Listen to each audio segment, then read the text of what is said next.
এইখানে এই জয়েন্টটা এইখানে নিয়ে আসা যাবে না।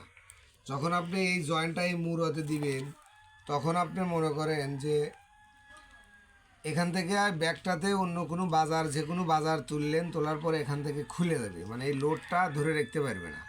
আর এই মাথাটা নিয়ে আসবেন আপনি এইখান থেকে আপনার এখানে একটা কাঁচা দিয়ে এখানে ঘুরে সেলাই দিয়ে ঘুরে আসে এখানে মাথা শেষ করে দিবে। তাহলে এখানে যে সেলাই আছে, দুইটা সেলাই আছে, দুইটা দেন অথবা একটা দেন, তাহলে এখান থেকে খুলে দেওয়ার কোনো প্রশ্নই আসে না।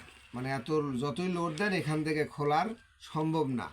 সেই ক্ষেত্রে এই জিনিসগুলো বুঝবেন। অনেকে ভাই এইভাবে ব্যাগ বানায় মার্কেটে দেয়, দেখা যায় যে কাস্টমার বাজার তুললেই ব্যাগের মাথা খুলে যায়।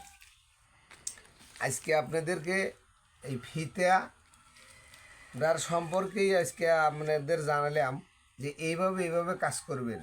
তারপরেও যদি ফোনের প্রয়োজন হয় তাহলে আমাদের কাছে ফোন দিলে আমরা হয়তো বলে দেব। আমি আগামীকাল দেখাবো আপনাদের এই ব্যাগটা কিভাবে কাটিং করে, মানে কত ইঞ্চি বস্তা, কত ইঞ্চি বড়ি নিতে হবে।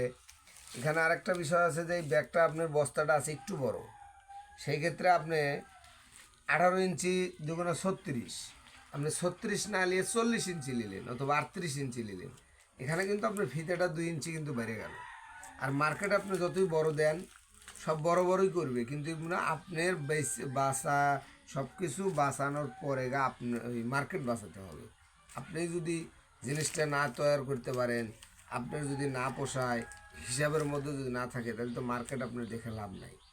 আর মার্কেট হলো পাবলিক ফাংশন, এক একজন এক এক রকমের, যার যেরকম চাহিদা সে সেরকমই চাইবে, কিন্তু আপনার একভাবে করা যাবে না। 5 দোকানে আপনি বিক্রি করলেন, নিল না, 2 দোকান নিল, 3 দোকান নিল ভাস, আর 2 দোকান নিল না, সমস্যা নাই।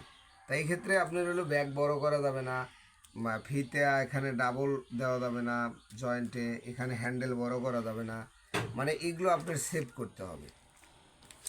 আজকের মতো এই পর্যন্ত শেষ করে দিলাম। আসসালামু আলাইকুম।